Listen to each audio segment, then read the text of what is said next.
Eu sou natural de Fortaleza, no Ceará, né? Eu cresci em um bairro que se chama Conjunto Ceará. E desde pequenininha eu sempre fui apaixonada por bola, né? Eu nasci de uma família que é apaixonada por futebol. Meu pai era jogador, meu tio, por parte de mãe, era jogador. Então, tudo envolvia futebol, né? Tanto na parte da minha mãe quanto na parte do meu pai. Desde criança ali, nesses bairros assim de Fortaleza, tem muitas pracinhas, né? Quadras, campos de futebol e tal. E eu sempre tava ali com meus amiguinhos jogando, com meus primos, né? Jogava muita bola com os meus primos. Comecei ali, pouco a pouco, essa paixão, acompanhando meu pai. Quando ele ia jogar, eu tava lá batendo bola na parede. Foi algo que nasceu dentro de mim. Não foi uma escolha, nossa, eu quero ser isso. Não, simplesmente nasceu comigo. E aí as coisas, eu fui ficando mais velha, né? Já não era mais uma criancinha, já tava me tornando adolescente.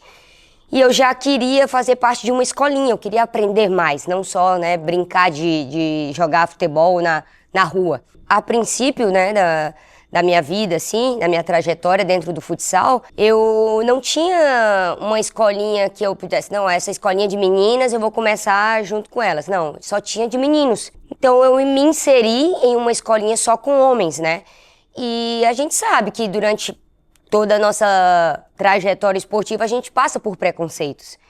Só que eu sempre fui agraciada de ter pessoas que lutaram junto comigo pelo meu sonho, né? Inicialmente, na primeira escolinha que eu fiz parte, o treinador bateu o pé que me queria no time. Apesar de, às vezes, os pais não querer, apesar de ir em uma competição, não, a gente não aceita menina. Ele, não, o meu time tem uma menina, eu só jogo se ela, o meu time só joga se ela jogar.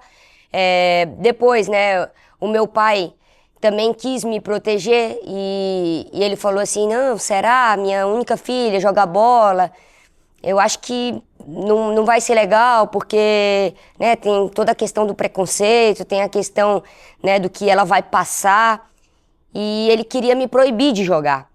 E eu disse, ainda com muito, né, adolescente ali, 10, 11 anos, eu falei pra ele, não, pai, se o senhor for me proibir de jogar bola, eu prefiro morrer. E eu acho que uma criança, adolescente ali, falar isso não é do nada, né? Vem realmente de Deus. E eu sempre acreditei que tudo que aconteceu na minha vida foi planos de Deus. E aí eu falei pra minha mãe, falei pra minhas avós, por favor, me protejam, convence o meu pai pra ele deixar eu jogar. E ele, não, realmente a minha filha gosta disso, né? Gosta de jogar e não tem como eu proibir. E ele começou a me acompanhar, minha família começou a me acompanhar.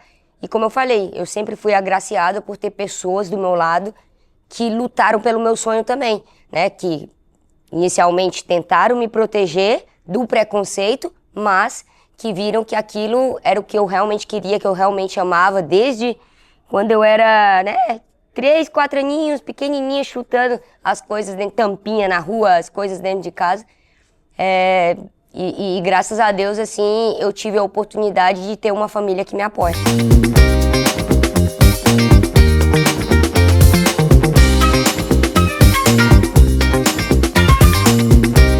Eu fui indo de uma escolinha para outra, crescendo, né?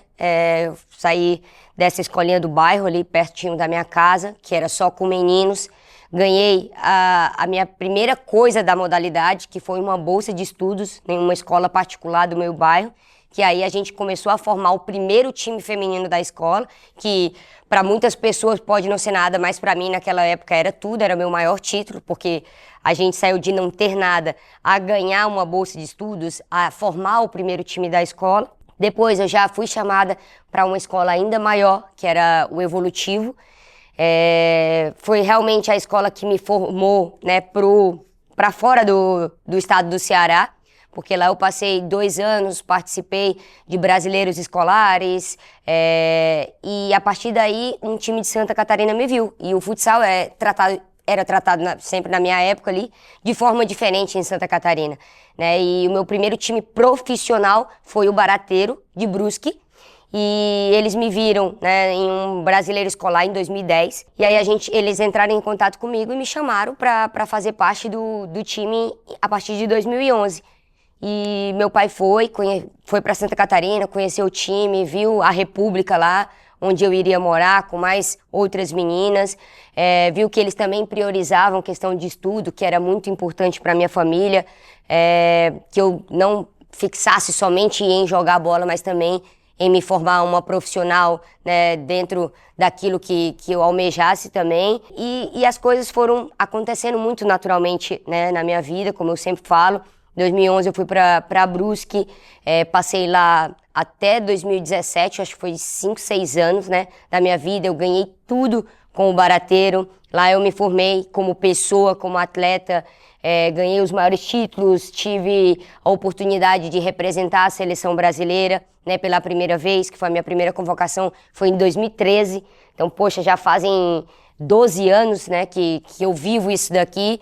E são coisas que, naquela época, quando eu era apenas uma adolescente, que eu saí do Ceará para Santa Catarina, que eu pensava, meu Deus do céu, eu tô saindo da minha casa, da minha família, e indo para Santa Catarina viver um sonho. Quanto que eu imaginava que isso pudesse acontecer? Uma menina de bairro, uma menina que apenas chutava a bola na rua, ir para um time profissional em Santa Catarina, receber uma ajuda de custo, poder, né, todos os dias treinar profissionalmente, era algo que eu estava como num parque de diversão.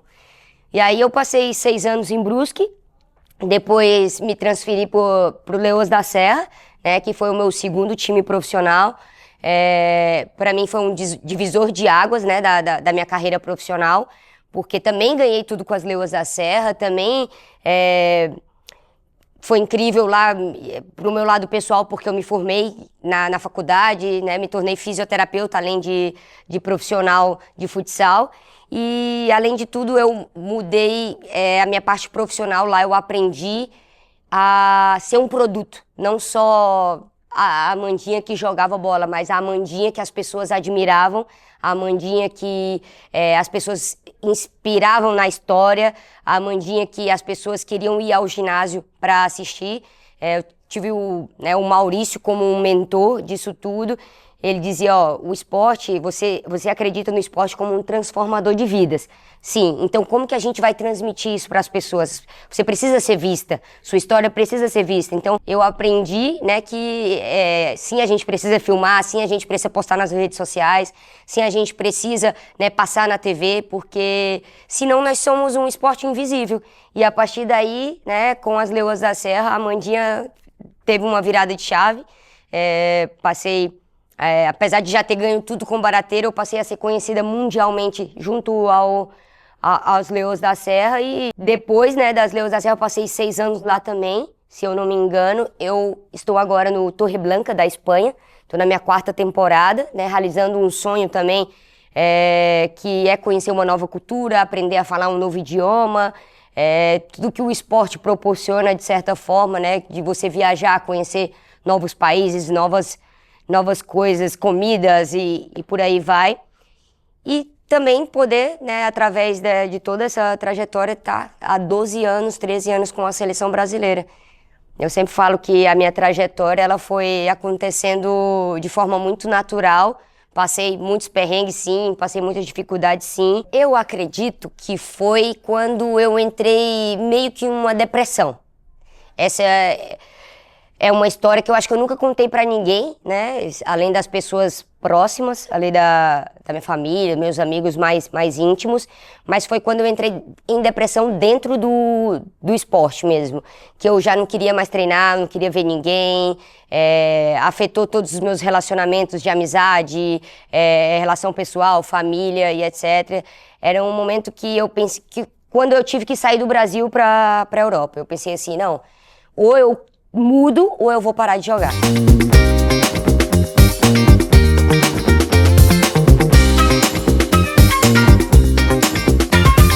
Eu acredito que, como eu sempre fui muito de guardar tudo pra mim, né, todos os sentimentos, frustrações, às vezes de não se sentir valorizada ou entendida, ou tanta pressão que eu aguentei, né? Eu me sentia responsável pelas minhas companheiras. No Brasil, a gente tem muito essa educação, esse espírito de se não ganhar, acabou. Se não ganhar, passa fome.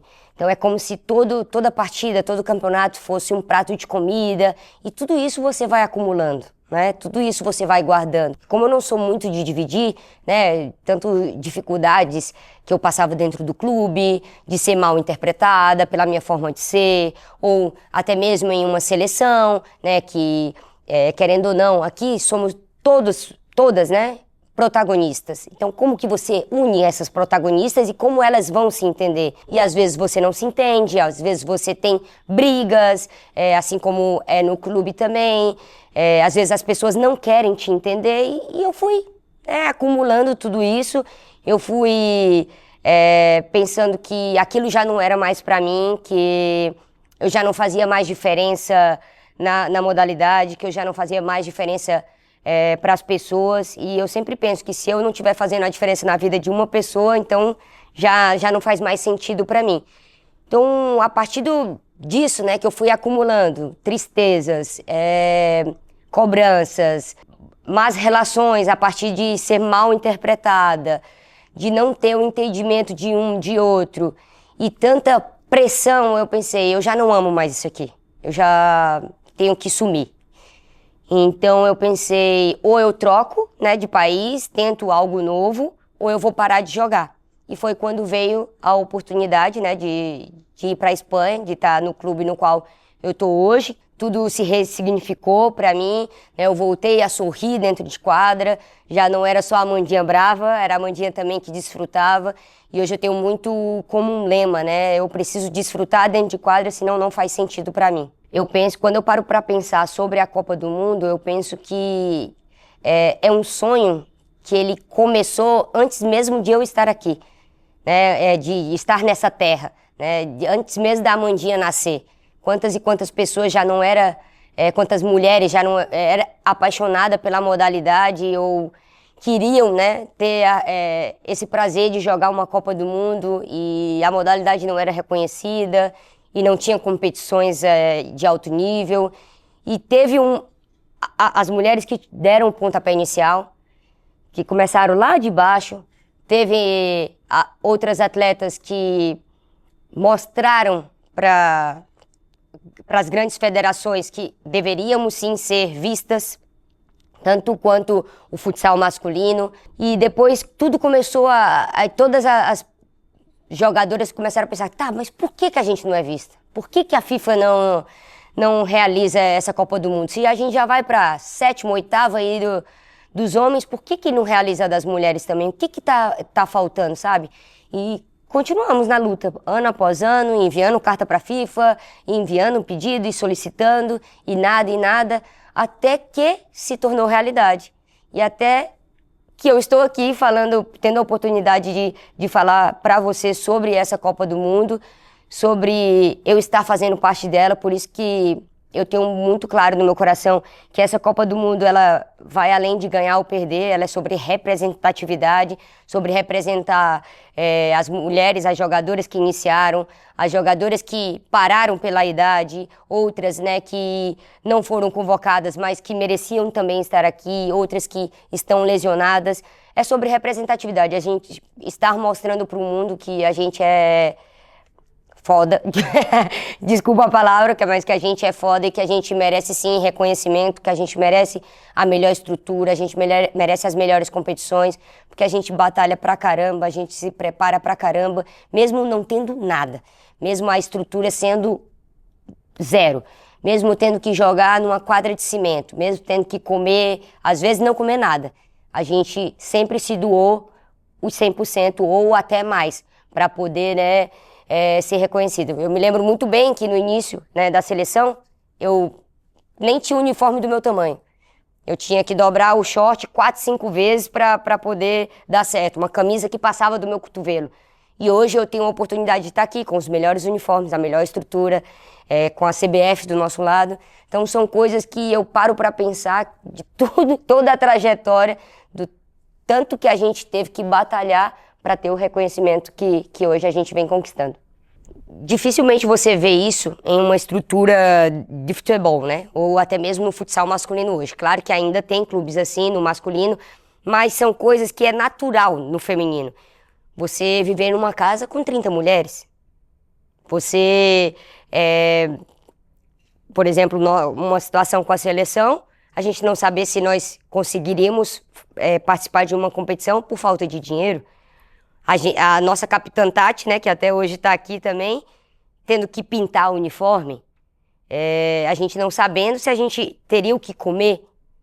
São todas coisas que eram uma incógnita, era um ponto de interrogação, mas que a gente acreditava que ia dar certo, que a gente ia conseguir chegar lá, mas eram suposições, a gente não tinha certeza de nada.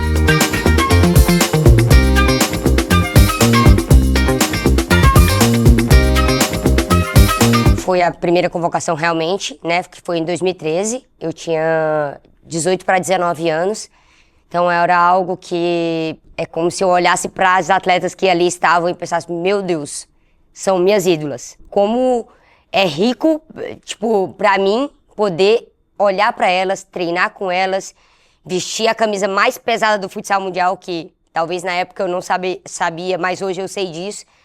Então foi algo assim marcante. A grande virada de chave para mim na minha carreira, né, dentro da seleção, que foi em 2014, quando eu me senti totalmente à vontade de ser a Amandinha que eu era no clube, na seleção, sabe? Uma Amandinha vertical, que ia pra cima mesmo, que não temia ninguém, que fazia as jogadas, que se dedicava e que não se sentia como, tipo, constrangida por estar entre as melhores do mundo.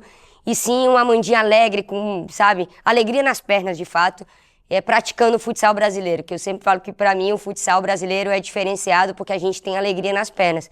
E nesse de 2014 eu pude ser essa Amandinha e eu pude fazer o gol do título, né, no torneio mundial contra Portugal. Foi uma final bastante emocionante porque o Brasil nunca tinha perdido nenhum jogo e nessa final a gente estava perdendo de 4-1 e a gente virou o jogo e eu pude fazer o gol da virada. Tirei a camisa, a camisa grande, short grande, meu short coisado.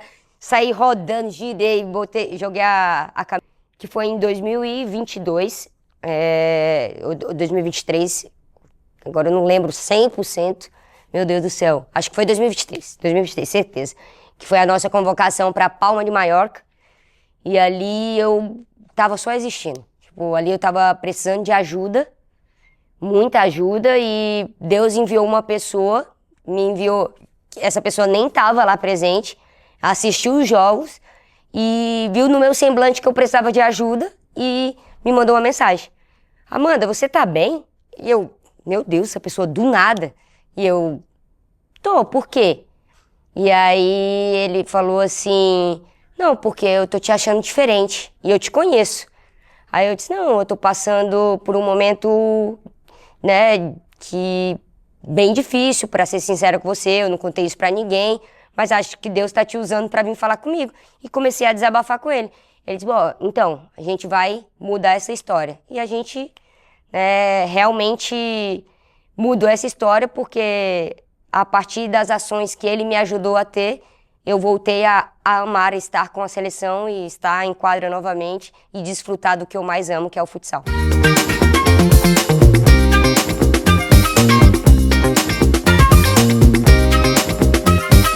Eu quero inspirar como não só uma atleta, mas como uma pessoa também. Então, sempre quando as pessoas me perguntam, e aí, Amandinha, o que a gente pode, né, fazer para ser uma atleta profissional? As crianças, adolescentes que muitas vezes me mandam mensagem.